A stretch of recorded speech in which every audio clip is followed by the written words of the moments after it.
بسم اللہ الرحمن الرحیم۔ السلام علیکم، امید کرتا ہوں آپ سب خیریت سے ہوں گے۔ تو آج میں آپ کو ایسے صدقات کے بارے میں بتاؤں گا جس کا اجر و ثواب آپ کو مرنے کے بعد بھی ملتا رہے گا۔ ویڈیو کو شروع کرنے سے پہلے آپ سب سے گزارش ہے کہ چینل کو سبسکرائب کر لیں اور بیل آئیکن کو بھی دبا دیں تاکہ نئے آنے والی ویڈیوز آپ کو ملتی رہیں سب سے پہلے۔ تو چلیے ویڈیو کو شروع کرتے ہیں۔ نبی کریم صلی اللہ علیہ وآلہ وسلم نے ارشاد فرمایا، علم کی اشاعت کرنا، نیک اولاد چھوڑ جانا، مسجد یا مسافر خانہ بنانا، قرآن مجید ورثہ میں چھوڑ جانا، نہر جاری کرنا اور جیتے جی تندرستی کی حالت میں اپنے مال میں سے خیرات کرنا، یہ سب باتیں ایسی ہیں جن کا ثواب مرنے کے بعد مسلمانوں کو ملتا رہتا ہے۔ نبی کریم صلی اللہ علیہ وآلہ وسلم نے ارشاد فرمایا، 7 چیزیں ہیں جن کا ثواب مرنے کے بعد مسلمانوں کو ملتا رہتا ہے۔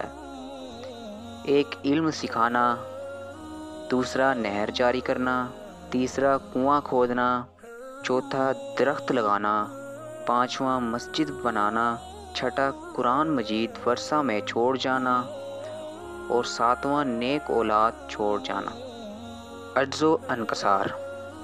نبی کریم صلی اللہ علیہ وآلہ وسلم نے ارشاد فرمایا، مسلمانوں، ہر روز ایک پکارنے والا پکارتا ہے کہ اے لوگو، خدا کے قہر سے بچو۔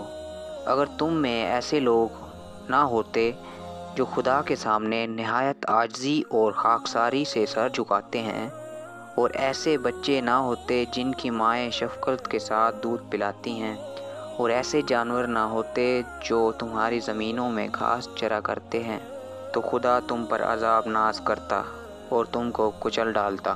اللہ تعالیٰ تمام لوگوں کو ایسے صدقات کرنے کی توفیق عطا فرمائے تاکہ مرنے کے بعد ہماری مغفرت کا سبب بن سکیں۔ امید کرتا ہوں آپ کو یہ ویڈیو اچھی لگی ہوگی۔ ویڈیو اچھی لگی ہے تو ویڈیو کو لائک کریں، شیئر کریں اور کومنٹ سیکشن میں اپنی رائے کا اظہار ضرور کریں۔ ملتے ہیں اگلی ویڈیو میں۔